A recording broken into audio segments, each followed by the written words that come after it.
Ears and Beers, episode 32, little hoops reaction, some changes to the offensive coaching staff, maybe not the ones that we wanted in football. But first, as always, I'm Wesley Euler. He's Adam Crowley. This is Ears and Beers, the podcast. My partner in crime. What are we drinking? I'm drinking a Canada Dry because it's Canada Dry January, baby. You are a jabroni. I am drinking, for those of you watching on YouTube, you could see this. I'm drinking a Dos Equis. Mr. Crowley, Laga Especial, Laga. My dear mother, okay, Crowley and I are both, recently new fathers. You a little bit longer than me. I've got a 3-month-old. As you remember at this stage, it's tough to run out. Errands, things like that could become a little bit more difficult. So my dear mother texts me today and goes, "Hey, I'm out and about. I'm close to you guys. You need anything?" And I said, "Yeah, I could use a 12-pack of beers, Mom." Oh, yeah. Dos Equis, Laga. So salute, Adam Crowley. Sláinte, my friend. I wish I could drink. I mean, I guess I could, but I'm doing dry January because the liver's aching.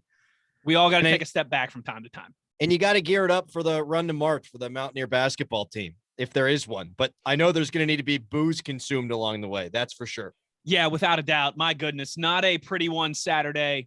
In fact, you might even call it ugly. But you know what, buddy, in the Big 12, there's no such thing as a bad win. They are all good. It was another slow start. There were some other frustrating elements of that game, but I think the thing that continues to stand out to me about this team, they've got their flaws. I mean, for sure, without a doubt. But buddy, you can't kill this team. Like, they are resilient. They have a lot of different ways it feels like to win. Yeah, we know Taz has to be very involved, and there's a lot of things that kind of go down that list for this team to win. But tell you what, they're a resilient bunch.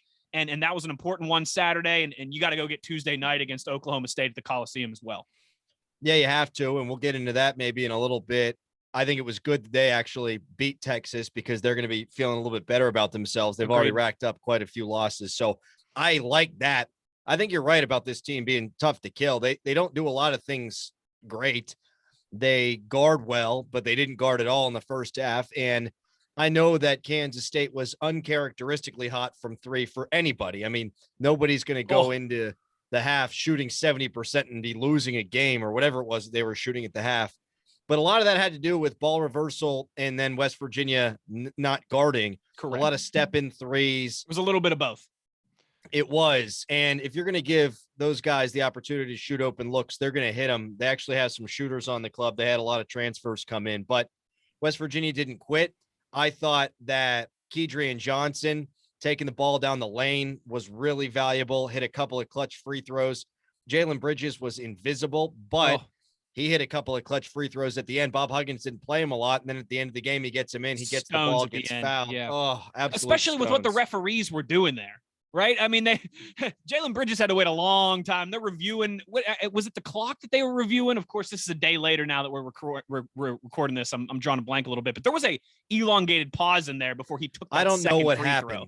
I don't know what happened because there was speculation from the TV crew that they had taken a timeout. That's what it was. K-State took that extra timeout. Yeah, but I didn't think that they had one, and the TV crew didn't know if they had one, and people on Twitter didn't know. And here's my gripe with ESPN Plus. I'll make this quick because people don't want to do this, but no, people are on board with you on this. I think they want to hear this too.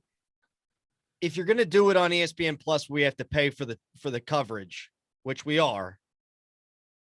You got to have guys at the arena. Yeah. If that means a local broadcast, then let it be a local broadcast. We can deal through the K-State broadcast next time around, but have people there because, one of the things that you need is you need the TV guy taking off his headset, Wes, so that he can listen into the referee. You need Tony Caridi or Jay Jacobs, I guess, taking off his headset and trying to listen in to see what's going on. So I didn't like that at the end, but I like the victory. And importantly, I don't know that we're gonna look at West Virginia at the end of the conference play and say that they got very many, if any, blowout wins. I think they're all gonna look kind of like this. Every team in the league just about can guard, which means they're all gonna be pretty close there at the end.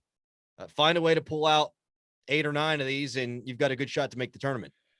All 10 teams in the Big 12 in the top 52 of Ken Pom defense. I mean, you're right. I think there's 4 teams in the Big 12, almost half the conference, that give up less than 60 points a game. It's going to be close. It is. I think even in a game like that against a shorthanded Kansas State. And I think it's important to note, too, that these teams have played 1 or 2 conference games. So it's not just that the offenses are so abysmal that it makes everyone's defensive statistics look outstanding. These are really good defenses, and they've proven it throughout non-conference play. And now they're just taking their big boy punchy in the face basketball into conference play now. Yeah. 2 things that stood out to me. You touched on the first one. You and I were texting about this during the game. After the most encouraging performance of his WVU tenure, Jalen Bridges was way too quiet. I texted you and I said, Bridges is wearing an invisibility cloak out there. And you said, yeah, not the cool kind, like Harry Potter. Nah, man. After what he was able to do down in Austin, that performance that he put in, very strong shooting performance, 7 for 11, knocking down threes, 18 points. You wanted to see him continue, to build on that, to be confident out there, to be aggressive out there. That was not the case. Not crushing the guy, but you wanted, I think I see him build on last weekend. Instead, it feels like maybe he took a little bit of a step back, or he plateaued a little too passive. We need to want to see him be more aggressive. The other thing, buddy, for as good as this team is at protecting the rim, right? As good as they are in their own paint defensively, and they are dang good. They protect the rim very well. They're that bad at the offensive end. Like they have no touch around the rim. Gabe doesn't, Paulie doesn't. And look, Isaiah Cottrell, man, I think he's really scratching the surface, and he played a solid game, and he made some big shots in the second half that he deserves credit for. But dude, if he had a little touch, he's all sweet, to use a hockey phrase, right? He's all Swedish, no finish. Like if he had a little finish around the cup, man, he would roll out of bed and average double digits. Like I'm encouraged by the progress that he's made, because it looks a lot better than it did at the beginning of the season. We know he's coming off a serious injury, but this entire team, buddy, just a little bit of touch around the rim would go a long way, because they miss a lot of bunnies. You're big right on that. And Cottrell, even on a hook shot, banked one in. He wasn't trying to do that. I mean, that's not what you're going for there. So yeah, the touch around the rim. Abdul-Jabbar out there. Yeah, man, that ain't what you're looking for. Hey, if it falls, it falls. Good on you. Yeah. How about Sean McNeil? Because Taz, clearly he made some big shots. Don't get me wrong. Obviously, a couple of huge threes down the stretch, but Taz didn't have his legs. They mentioned on the broadcast that he had lost some weight during COVID, so he was obviously dealing with it. He looked a little winded. Yeah, he did, and the ball was coming up short a couple of times on him. So I thought that was sort of obvious. And he's got a bum ankle, and it didn't heal up during the COVID time. I mean, that's obvious too. He came off limping off the court at one point, but it's an unfortunate development to keep an eye on the rest of the season. For sure. I mean, will that ever heal up? Because he's going to keep playing. Obviously, that guy's tough as nails, as is the team. So is Sean McNeil. I mean, the shots he hit, the shot to put them ahead when they had clawed all the way back. I mean, when he hits that, there's not a single Mountaineer fan, and we know the way things go for Mountaineer sports. There's not a single WVU fan who, when that ball went through the net, didn't know that shit was over for Kansas State, because that dude wasn't going to miss whenever it mattered. And he didn't hit the free throw line later either. That might be a big time deciding factor. Not that these other Big 12 schools don't have guys, but if you're going to be locked in these defensive struggles, give me a Taz, give me a Sean McNeil. It's a great point by you. And they're not just catch and shoot guys. I mean, they both create their own shots. Taz is a monster in the post. I think that they're going to be able to find a way to dig out some wins when baskets are hard to come by for both teams, because one of those dudes is going to get stupid hot. It's a great point by you. In a low scoring conference and tight defensive games, a lot of times Taz or Sean McNeil is the difference. It's a good point by you. I love that. And it was just an important one on Saturday. Combining that Saturday game against a shorthanded K-State, and then Tuesday night at the Coliseum, 9:00, a late one against an Oklahoma State team that is talented, but lost a lot of talent. Obviously had the number 1 overall pick in the NBA draft last year in Cade Cunningham. They're also a team that can't make the postseason this year. So they're a little up and down. They had a big win against Texas, but they're one of those teams too that it's been a little bit of a roller coaster with them so far. Like some nights, like they did on Saturday against Texas, they look really engaged. They look like a good team. Other nights they look like they could finish at the bottom of the conference. With 4 straight ranked games coming up after this, Adam, and I'm pretty sure 3 of those 4 are on the road. You got Texas Tech, you got Kansas, you got Baylor, you got some tough games coming up. You needed that one Saturday against K-State, and I think you need Tuesday night at the Coliseum as well too. You get to 2-1 in the conference. Then at least if you go on a little slide, maybe if only you win one of these next 3 games, you'll still look up and you'll be 3-4. You'll be right about 500 in conference play. Yep. That's where you want to stay, throughout this journey. Absolutely. That's the thing. You don't want that 500 mark to get away from you. Right. In conference You don't want to look play. up and be 3 or 4 games behind 500. Yeah. If that's the case, boy, in this league, it's just so unforgiving. But you got to just keep your head right there around sea level. So you got to win on Tuesday. You have to. You got to win your home games, especially against teams that you should be favored against. And Oklahoma State's a tough matchup because they're really athletic. They lose Cade Cunningham, but they got that Anderson kid, and they got Isaac Likely, who's there for like his 15th season, which is just ridiculous. And they're going to give West Virginia problems in transition. It's a different kind of team than the one that they just saw. But I think that West Virginia's legs were a little stale in the beginning of the game because, they'd played one game in 2 weeks, and you're just getting to conference play. You're eager as hell to do that. Yeah. And then it's hurry up and wait. And I don't blame them for starting the way that they did. You wish the hole wouldn't have been as big, obviously, but go get the next one. You take your punches at Kansas, and then you're at home against Baylor. I mean, are you kidding me? Kansas, Baylor, back to back. You got a shot against Baylor. You're at home. I mean, Kansas has had their issues a couple of times this year already, but yeah, you need to win on Tuesday, big time. Let me ask you this too. Last hoops thing before we get into some changes to the staff with the football team. Maybe I should preface this with, aside from Baylor, because they still look like the damn Death Star out there. Big 12 maybe a little bit more open than we thought it would be this year in basketball. With some, I mean, I know it's still early, but I think we thought that there was a real upper class, and then kind of everybody else. That those everybody else teams were good, but that it felt like Baylor, Kansas, Texas was going to kind of be that upper echelon, and maybe Iowa State, it looked like there for a week or two as well. All those teams were in the top 10 at one point. Kansas loses to Texas Tech. Oklahoma State knocks off Texas. Does this conference maybe feel a little bit more wide open than we thought it would be just a couple weeks ago? I still think Kansas is going to wind up like 15-3 or 14-4. Just because they always do. Yeah. And it'll be credited as Bill Self's best coaching job ever. It always is. Every year, Bill Self, he did the best job he's ever done. Can you believe he pulled this together? Yeah, I can. They got a lot of great players like Ajabi. Yeah, right. You see the recruiting class every year. I mean, geez. I think they're going to finish really strong.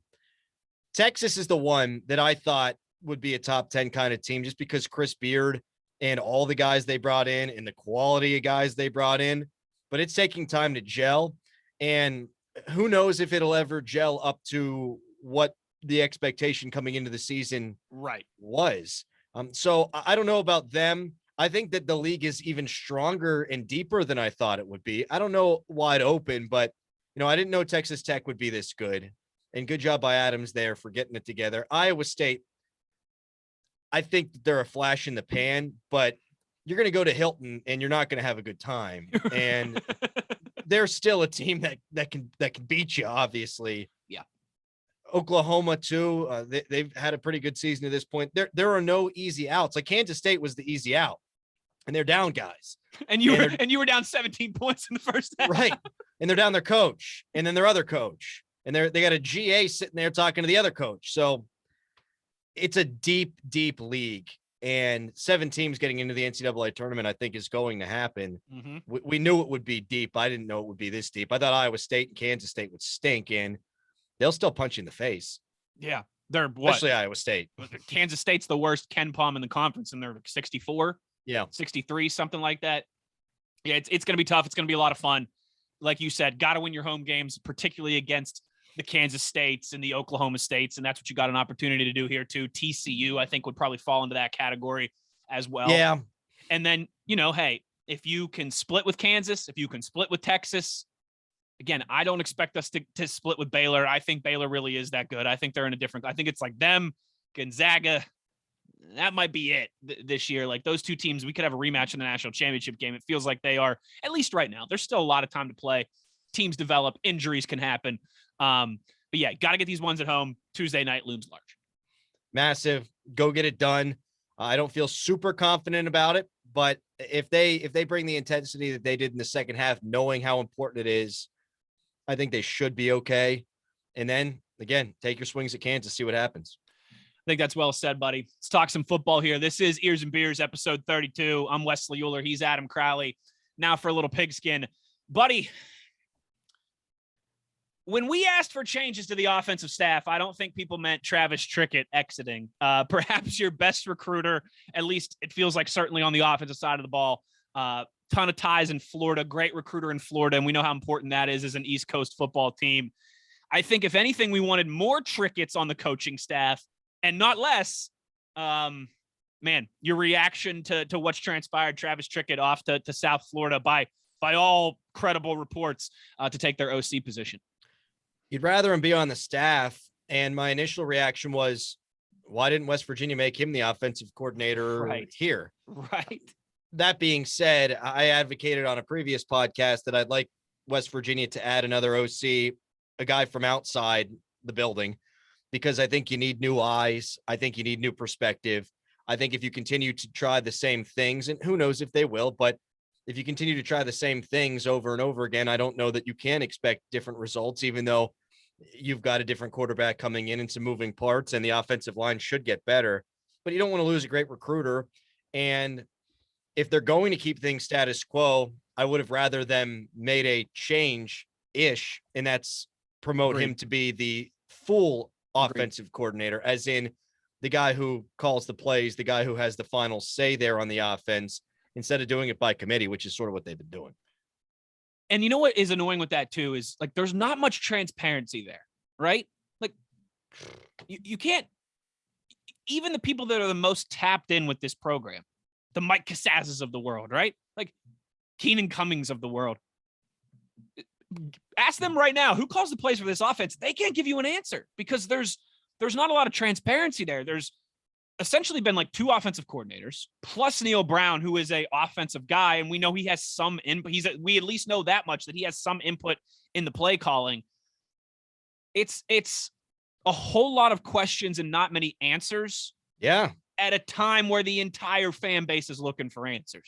As encouraged as we've been by the defense and the defensive staff on this last podcast, I sung Jordan Leslie's praises for a few minutes and talked about how you need to give that guy a raise. You need to hold on to that guy for as long as you can, because it feels like he is a rising star in this business.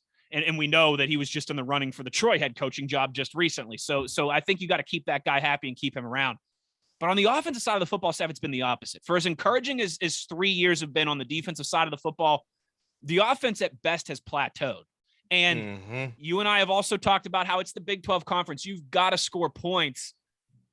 This team struggles to score 24 points consistently over 3 years. This team struggles to score 24 points. And if you can't score at least 24 points, you're not going to win a ton of games in this conference. You just aren't. And you and I both, like, we are not fire Neil Brown. We are not Neil Brown out, but we are certainly not, all aboard on the climb either right now. We are wait and see in that regard.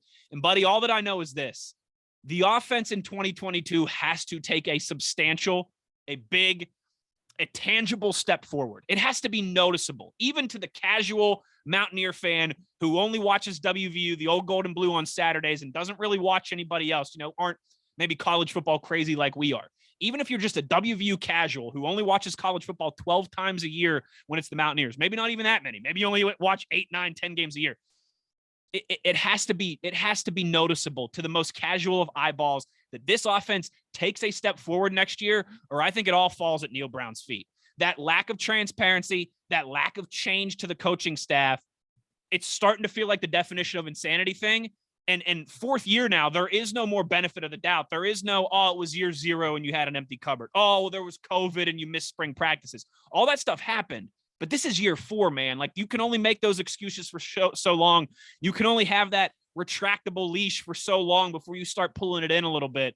If this offense does not take a substantial step forward in 2022, a noticeable step forward, it falls at Neil Brown's feet. Big time. And if they can't run the ball next year, if they're calling timeouts, in moments where nobody should ever be calling timeouts, if they're turning the football over at inopportune times, if they look like they've looked for the last 3 years on offense, Jeez. it is time to put the kettle on and sit that chair on top of it and heat up that seat for Neil Brown, because that can't continue to go on. No. It has not been like this, okay? A steady uptick in offense. In fact, it's been like this, but it never gets above a certain it hasn't point. even, again, you could take 2 steps back if you're taking 3 steps forward. Yes. But it hasn't, it's gone the opposite way.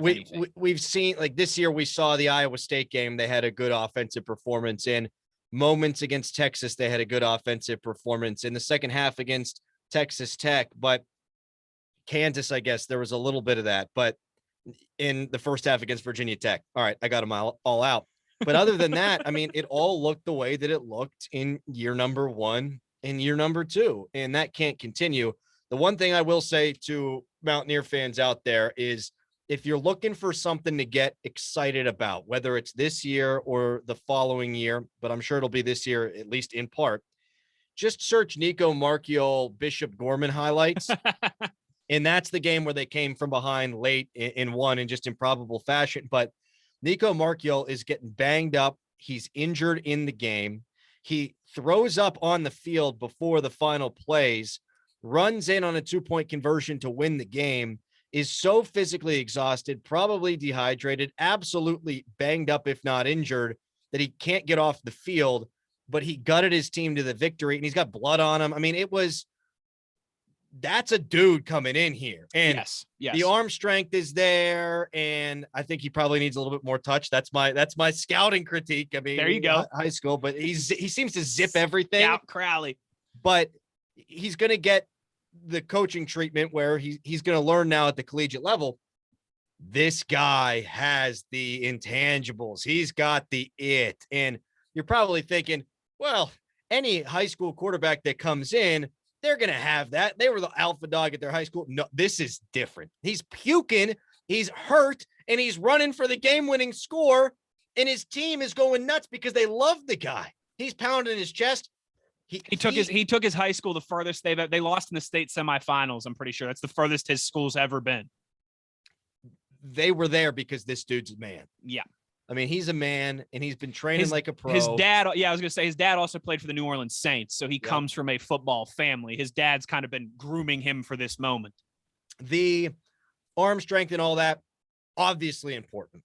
But to have a guy that brings that fire, Will Grier had that. We saw that in, obviously, the Texas game, but we saw that game 1 against Virginia Tech in FedEx Field. I mean, he's jumping over dudes on 4th down, right?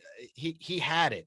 And if a ball doesn't get dropped in the end zone, they might find a way to win that game too. So they've got a guy who's an alpha, and we'll see what that means. We'll see if he's even the guy to start the year. But if you watch that, if you're down as a Mountaineer football fan, you won't be down after you watched it. All right, you ready for this? I got a new running bit for the podcast here. We're going to do this every podcast until we know the answer, probably sometime in August, I would imagine. Adam Crowley, as we sit here today, recording this, it is Sunday, January 9th. WVU's starting quarterback against Pitt will be Goose Crowder. Correct answer. I think that's the answer too. Buddy, I think they could have something with this guy. They're excited about him. A lot of people around the program, and you and I maybe aren't as tapped in as we were a decade ago when we were in school, but we're still pretty tapped in. We still know some people around the program. We still got some relationships. Everybody talks very highly about this kid. This is something I think we mentioned on the last podcast. A lot of people don't realize he didn't play football in 2020 or I think maybe he played 1 or 2 games of what should have been his senior year of high school in 2020 because of COVID. His 2019 junior year was great. 2020, he barely played.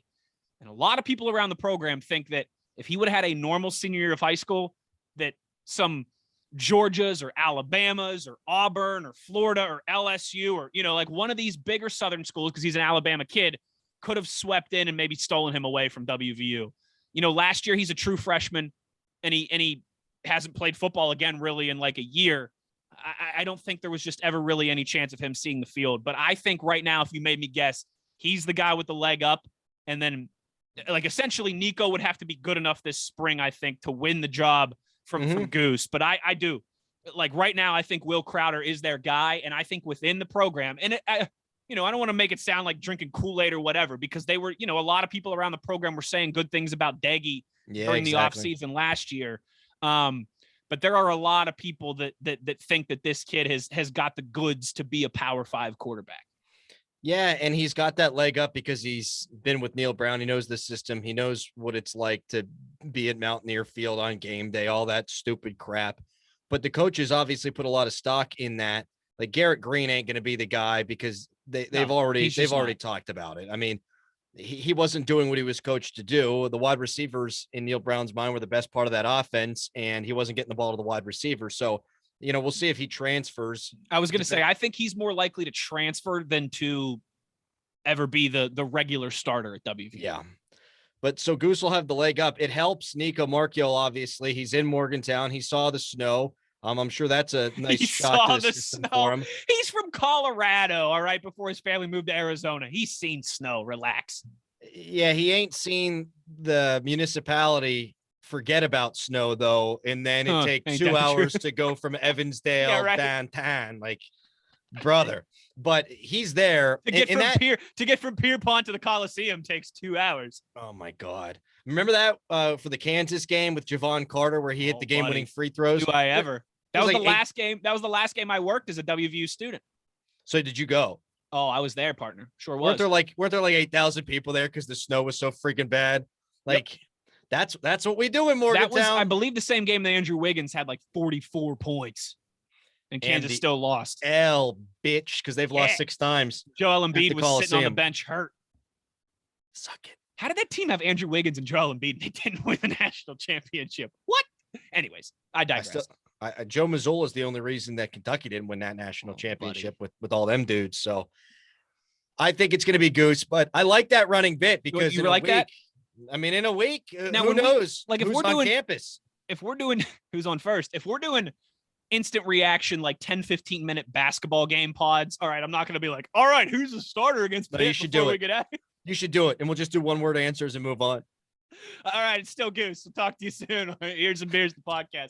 No, that's our new running bit. Every conversation we have here about the football team throughout the offseason, who's the starting quarterback in the brawl Labor Day weekend against the Mountaineers. All right, last one I've got for you, unless there's anything specific, too, from the football program that you want to touch on.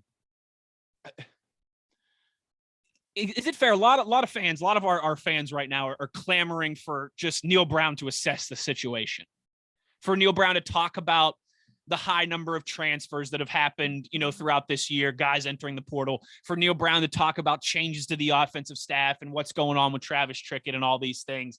I understand. And I think we've had this conversation on the pod before too.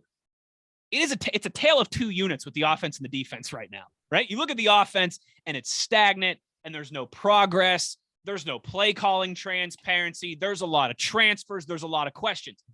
You look at the defensive side of the football. For the third straight year, they're getting better. I mean, maybe, okay, they were a better unit in 2020 than they were this year. But for a third straight year, there's been improvement. There's been solid returns. Mm-hmm. And everyone's coming back. Where everyone's leaving on the offense. You got like 4 scholarship wide receivers. You've got no quarterbacks really other than Garrett Green that have taken snaps. Guys are transferring all over the place. Defense, everyone's staying.